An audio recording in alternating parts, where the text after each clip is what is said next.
जैसे ही मैं एस्केलेटर पर चढ़ा, मुझे महसूस हुआ कि बहुत सारे लोग मेरी तरफ देख रहे हैं। पहले तो लगा शायद मेरा वहम है, लेकिन फिर आसपास के लोग रुक-रुक कर मेरे बारे में बातें करने लगे। कभी मैं 300 किलो से भी ज्यादा वजन वाला एक मोटा लड़का था। लोगों की घूरती नजरों और तानों की मुझे आदत थी, इसलिए जब सब मुझे देखने लगे तो मैं असहज हो गया। मैं बस जल्दी से कपड़े खरीद कर इस भीड़-भाड़ वाली जगह से निकलना चाहता था। तभी कपड़े देखते समय 2 लड़कियां मेरे पास आईं और पूछा, क्या आप कपड़े खरीदने आए हैं? शुरुआत में मुझे लगा कि वे कोई प्रोडक्ट बेचने आई हैं, लेकिन वे मेरे साथ शॉपिंग करने की बात कर रही थी। तब मुझे समझ आया कि वे मुझ में दिलचस्पी ले रही हैं। मैंने विनम्रता से मना कर दिया। एस्केलेटर से नीचे उतरते वक्त अचानक एक विज्ञापन फोटोग्राफर की नजर मुझ पर पड़ गई। उसका मॉडल लेट हो गया था और वह किसी नए चेहरे की तलाश में था।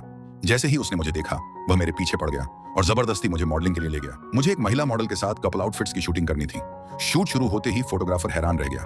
वह मुझे जिस एंगल से भी फोटो खींचता, तस्वीर शानदार आती। हम दोनों को देखकर आसपास काफी लोग इकट्ठा हो गए। उन्हें देखकर मुझे अपना पुराना समय याद आ गया। यहाँ तक कि एक बार किसी लड़की को बचाने के बाद भी मुझे मोटा कहकर पीटा गया था। लेकिन उस दिन जब मैंने दूसरी दुनिया का दरवाजा पार किया था, मेरी जिंदगी पूरी तरह बदल गई। तभी असली मॉडल वहां पहुंच गया। वह एक मशहूर टॉप मॉडल था।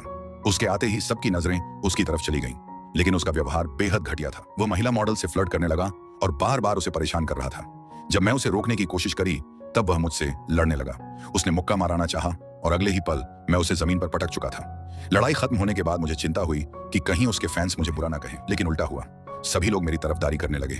यहाँ तक कि फोटोग्राफर भी उससे नाराज हो गया। आखिरकार वह शर्मिंदा होकर वहां से भाग गया। यहाँ तक कि महिला मॉडल भी मुझे अलग नजरों से देखने लगी। शूट खत्म होने के बाद फोटोग्राफर ने धन्यवाद के तौर पर सारे कपड़े मुझे दे दिए। शाम को मैं वापस घर आ गया, लेकिन मेरा असली लक्ष्य तो दूसरी दुनिया थी। मैं सोच रहा था कि कल जिस राजकुमारी को मैंने बचाया था, वह कैसी होगी। उसी समय दूसरी दुनिया में राजकुमारी जब मुझे धन्यवाद कहने आई, तब वापस खतरे में पड़ गई। एक गोबलिन चुपके से राजकुमारी के पीछे पहुंच गया और तभी मैं वहां पहुंच गया। एक ही बार में गोबलिन खत्म हो गया। फिर मैंने एक के बाद एक राक्षसों को गिराना शुरू कर दिया। मैंने घायल सैनिकों को हीलिंग पोशन पिला दिए। तभी राजकुमारी दौड़ती हुई मेरे सामने आ गई। उसने गहरी सांस ली और अचानक मुझसे शादी की बात कह दी। मैं पूरी तरह हैरान रह गया। पास खड़ा नाइट कमांडर भी अवाक था, लेकिन वह सीरियस थी। उसने कहा कि जिस दिन मैंने उसकी जान बचाई थी, उसी दिन से उसके दिल में मेरे लिए भावनाएं पैदा हो गई थी। मैंने बिना देर किए उसे मना कर दिया। आखिर मैं इतनी जल्दी शादी के बारे में सोचने वाला नहीं था, लेकिन उसने मेरी बात का अलग ही मतलब निकाल लिया। फिर उसने कहा कि हम दोस्त बन सकते हैं। मुझे पूरी बात अभी समझ नहीं आ रही थी, लेकिन दोस्ती से मुझे कोई समस्या नहीं थी।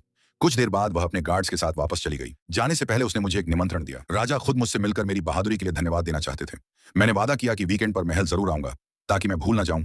घर लौटकर मैंने कैलेंडर पर निशान लगा दिया।